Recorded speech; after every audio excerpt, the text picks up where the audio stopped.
And in the show, we also have a lot of students who will share with us about their journey of improving the skills. So now please take a look at the screen and let's see who the student is. Okay, sure.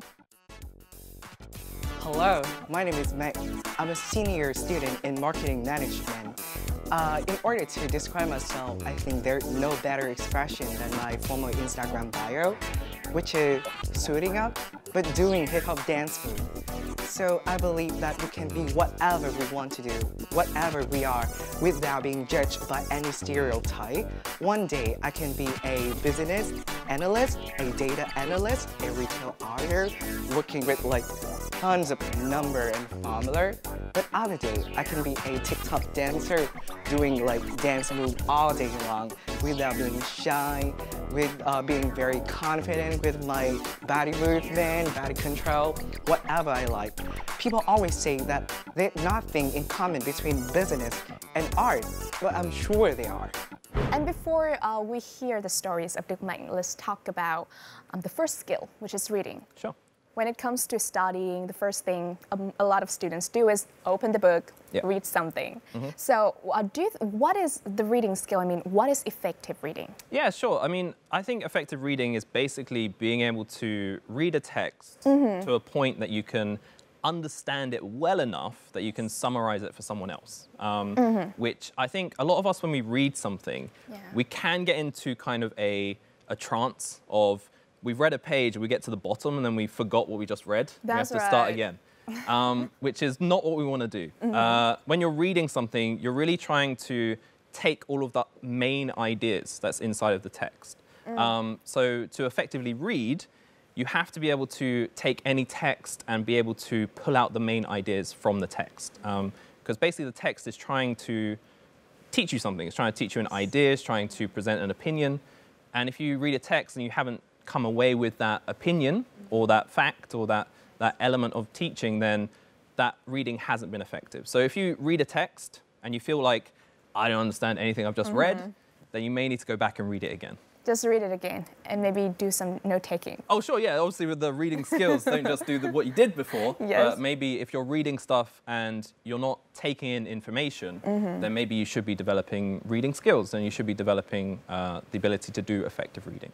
So the key is to fully aware of the fact that we are actually reading and absorbing the information. And also maybe if we don't understand, take a look back. It's totally fine. The idea of what you said as well, note-taking, is that when you're reading, it should be an active thing you're doing, not a passive thing. That's right. So if you're going to read something, then you really should be saying to yourself, okay, for the next 30 minutes, for the next hour, I'm reading this text, and I'm going to be making notes on it so that I can look at those notes later. And it shouldn't be an activity of kind of, okay, I'm going to read and I'm going to have music on in the background and I'm going to think about what I'm going to do later in the day.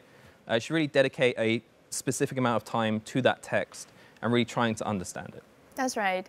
And there are two main problems that I face as a student, and I believe that a lot of students have the same issues as me, is that when I'm reading, number one, my mind is wandering around and I just lose focus and I don't understand what am I reading, as you told before. And number two is that there's too much to read and it just makes me feel like I'm getting tired and like I cannot do this anymore. I just lose my concentration. So what are some steps to overcome these problems and how to improve the effective reading? Yeah, well, obviously you're not alone, and it doesn't matter how old you get. Whenever you're faced with a difficult or a big task, it can be quite scary, it can be quite daunting. So the first thing to do is, if you're given an entire book to read, don't expect to read the whole book in one go. You should break it up into chapters, or even less than that if you need to. And also, in terms of reading, it's not a sense of the longer you read, the more you'll understand. You really should be dedicating small chunks of time with breaks in between, where you're focused on this chapter only, because the longer you read, the less focused you're going to become and the less focused you'll be. And if you're reading in an unfocused state, then you're not going to be able to take in that information that I said previously. So really just focus on the smaller elements and just, okay, I'm going to understand this page. This is my page for 15 minutes. I'm just going to understand it.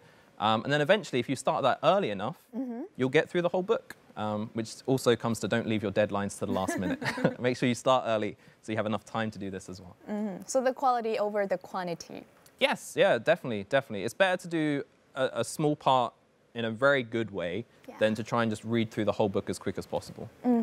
So we have a lot of reading materials as a student, libraries, ebooks, online, Googles, everything. So how can we find the good materials for reading and to, you know, serve our learning effectively? Yeah, we live in a time that is both good and bad in terms of the internet, in that we have access to everything, but the problem with having access to everything is you have access to a lot of things that aren't useful and aren't academic, and actually can tell you incorrect information. I'm quite old-fashioned in that I do fully believe that you will feel better if you're reading from a physical book. Same, I think so too. Yeah, I think it's important because then you can have that physical connection with the information you're learning. I would recommend people try it because we live in a time where you can have tablets and mobiles, it's very easy to get. And actually it's more difficult to get a book now when it used to be the reversed. But just sit down with an actual book, piece of paper and a pen, and see if that helps you out, because I think that's a better way to study from a book than to find like the online version and do it with a tablet and things like that. So yeah, so libraries are great. And if you go to university, they should have a university library or a place where you can collect books and take them out and read them at home.